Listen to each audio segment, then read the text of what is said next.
Roger Braun, bonjour. Vous êtes directeur général de l'Automobile Club, association française des automobilistes qui représente et défend les automobilistes de la région.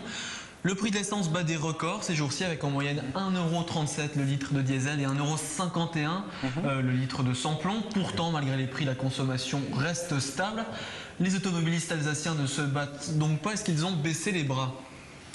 Alors, je crois que le problème n'est pas de savoir si on baisse les bras, mais il est évident qu'aujourd'hui l'automobile est nécessaire à beaucoup de nos concitoyens. Donc, à partir du moment où ça leur est nécessaire, il faut continuer à faire le plein. On le fait peut-être un peu plus souvent en utilisant seulement un billet de 10 ou 20 € chaque fois. Peut-être rogne-t-on sur d'autres dépenses, mais pour l'instant, les dépenses de transport sont indispensables. On n'a pas vraiment le choix.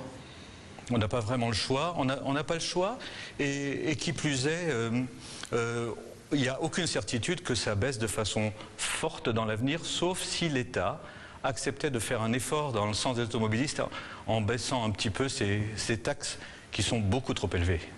Alors il y a des pompistes qui profitent de cette hausse généralisée pour afficher des prix très élevés, par exemple 1,70 € pour du sans-plomb. Que faut-il en penser ?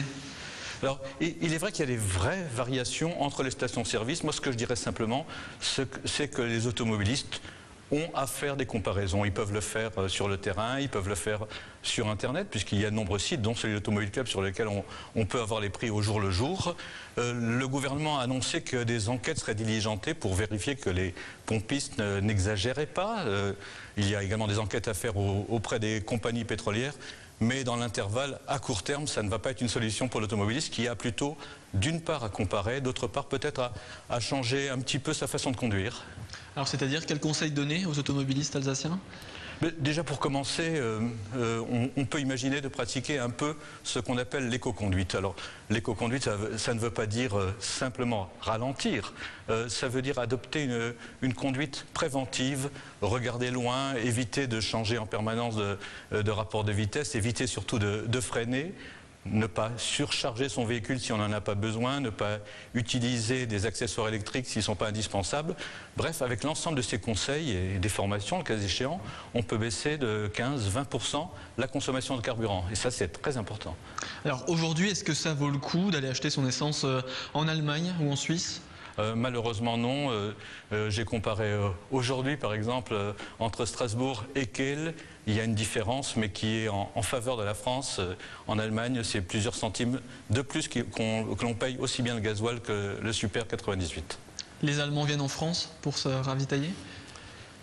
En France, de façon générale, il y a des différences importantes entre stations, 10-15 centimes facilement. Donc les comparaisons sont utiles de ce côté du Rhin.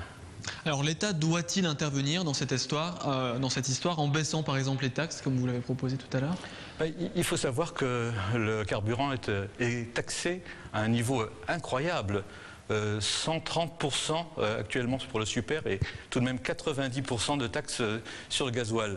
Ça n'existe pratiquement pour aucun produit, en tout cas aucun produit de grande consommation. Alors oui, l'État peut intervenir, l'État devrait intervenir en mettant en place un système de taxes flottantes.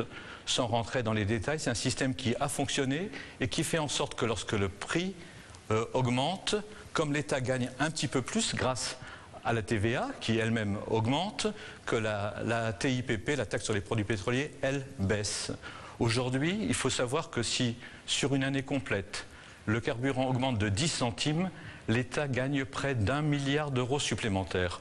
Notre souhait, c'est qu'il en redonne au moins une partie aux automobilistes pour leur permettre de continuer à se déplacer dans des conditions convenables. Alors pour autant, est-ce que l'État est le seul responsable ? Par rapport au prix du carburant, cela représente plus de la moitié. Par ailleurs, effectivement, responsable, la géopolitique, les États pétroliers, les compagnies pétrolières, la distribution, mais finalement dans une moindre proportion. En tout cas, l'État a une marge de manœuvre importante avec les taxes et l'Automobile Club trouverait normal qu'il en profite aujourd'hui pour faire baisser la taxe sur les produits pétroliers alors que la TVA, elle, a un rendement supérieur parce que le prix du carburant a augmenté. Alors rassurez-nous, la situation n'est pas figée, j'espère. Quand est-ce que le prix de l'essence va-t-il baisser et comment ça va se passer? Je ne sais pas si quelqu'un est capable de donner une réponse à cette question. Ce qui est évident, c'est que ces jours-ci, il y a eu, notamment autour des catastrophes qui se sont produites au Japon, des variations un petit peu vers le bas. Le prix du baril a légèrement baissé, il était à 116 $, il est passé un petit peu en dessous de 110. On sait qu'il faut de toute façon environ une semaine pour que soient répercutés les mouvements, en tout cas à la baisse. On a un peu l'impression qu'ils sont répercutés un peu plus vite à la hausse, mais ce n'est pas du tout des situations figées. Le monde est extrêmement agité aujourd'hui et il ne semble pas du tout impossible que le prix du pétrole brut et que le prix de l'essence à la pompe augmente encore. Roger Braun, merci d'être passé sous le grill. Merci de m'avoir accueilli ici. À bientôt.